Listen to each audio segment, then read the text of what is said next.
दोस्तों अगर आप भी बुमराह और MS धोनी को बेहतरीन खिलाड़ी मानते हैं तो वीडियो को लाइक जरूर कीजिएगा। दोस्तों दूसरे टेस्ट मैच के दूसरे दिन के खेल की शुरुआत होते ही बुमराह ने अपनी रफ्तार के आगे न सिर्फ साउथ अफ्रीका को घुटनों पर ला दिया बल्कि बैक टू बैक विकेट लेकर अकेले मुकाबले में भारत को जिता के रख दिया। बुमराह की दमदार गेंदबाजी और उनके इसी ताबड़तोड़ रिकॉर्ड का वीडियो आपको दिखाने जा रहे हैं, लेकिन उससे पहले आप सभी का क्या मानना है?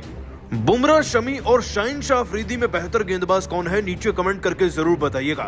दोस्तों भारत और साउथ अफ्रीका की टीम के बीच में ये बेहद ही अनोखा दूसरा टेस्ट मैच जो कि केप टाउन के मैदान में खेला जा रहा है ना, इसका निर्णय तो दूसरे दिन में ही हो जाएगा, इस बात में कोई शक नहीं। क्योंकि पहले दिन के खेल में ही जहां किसी एक टीम की दूसरी इनिंग की बल्लेबाजी शुरू हो जाए तो भला आप क्या ही उम्मीद रखेंगे कि मैच कितने दिन चलेगा। खैर दोस्तों, इस मुकाबले में कभी साउथ अफ्रीका का पलड़ा भारी रहा तो कभी भारत का। पहले तो हमने अफ्रीका को 55 पर ऑल आउट कर दिया था, लेकिन उसके बाद हमारे खिलाड़ी भी कुछ बहुत ज्यादा खास नहीं कर पाए। हमने मुश्किल से 160 रन स्कोरबोर्ड पर लगाए थे और हम ऑल आउट हो चुके थे, जिसके जवाब में पहले दिन के खेल के अंत होने तक 3 विकेट हमें अफ्रीका की टीम के मिल चुके थे।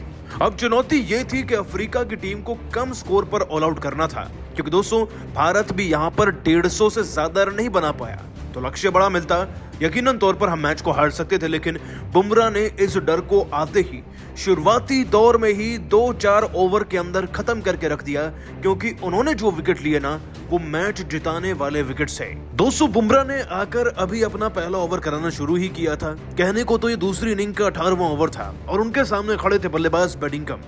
18वें ओवर की इस अंतिम गेंद पर दोस्तों बुमराह ने जाते जाते इस खिलाड़ी के आउटसाइड ऑफ स्टंप को टारगेट करते हुए एक ऐसी खतरनाक गेंद डाली जो इनके बल्लेबाज लेकर सीधा राहुल के हाथ में चली गई और इनका विकेट 12 पर हमें मिल गया। चलिए कहने को तो ये दूसरे दिन का पहला विकेट था, लगा कि साउथ अफ्रीका की टीम शायद अब भी रन बना सकती है, लेकिन इस गलत फहमी को दूर करके दिखाया जसप्रीत बुमराह ने। दोस्तों बुमराह 22वें ओवर में दोबारा लौटते हैं और इस बार उनके सामने खिलाड़ी वैरन होते हैं जो चौका लगाकर मैदान पर सेट होना चाह रहे थे, लेकिन एक स्लोअर गेंद फेंक कर मिड ऑन पर सिराज के हाथों इन्हें कैच आउट करा करना इनकी बारी को 9 रन पर समाप्त करके रख दिया जसप्रीत बुमराह ने। और दोस्तों जो अगला विकेट था वो मैच जिताने वाला विकेट साबित हुआ। दोस्तों मार्को जेनसन, नाम तो आपने सुना ही होगा। टेस्ट में अफ्रीका की टीम की तरफ से सबसे खतरनाक बल्लेबाजों में से इनकी गिनती की जाती है, लेकिन खतरनाक खिलाड़ियों को भी कॉटन बोल्ड कैसे करना है कोई बुमराह से सीखे। 24वें ओवर की 5वीं गेंद को बुमराह ने 139 की रफ्तार से ही डाला। पजल होकर दोस्तों मार्को जेनसन गेंद को बस डिफेंड करना चाह रहे थे, लेकिन गेंद उनके पल्ले पर लगकर बुमराह के हाथ में चली गई और ये खिलाड़ी कॉटन बोल्ड हो गया।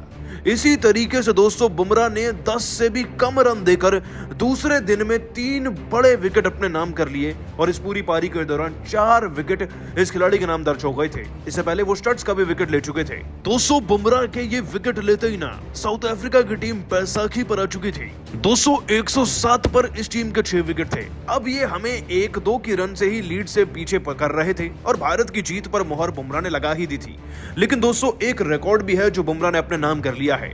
आपको बता दें कि इस सीरीज में तो बुमराह के सबसे ज्यादा विकेट हैं ही, साथ ही साथ उनके टेस्ट करियर में 138 विकेट पूरे हो गए हैं, जो भारत की तरफ से किसी भी पेसर गेंदबाज के लिए सबसे ज्यादा विकेट होते हैं। ये हैं दोस्तों बुमराह और उनकी ताकत और उनके रिकॉर्ड्स। और साथ ही दोस्तों बुमराह ने आगे चलकर केशव महाराज का विकेट भी ले डाला, जिसके चलते उनके 5 विकेट का हॉल भी पूरा हो चुका था। दोस्तों यकीन करिए आज बुमराह इकलौते ऐसे खिलाड़ी थे जो पूरे दिन के खेल में सारे के सारे विकेट अपने नाम कर गए।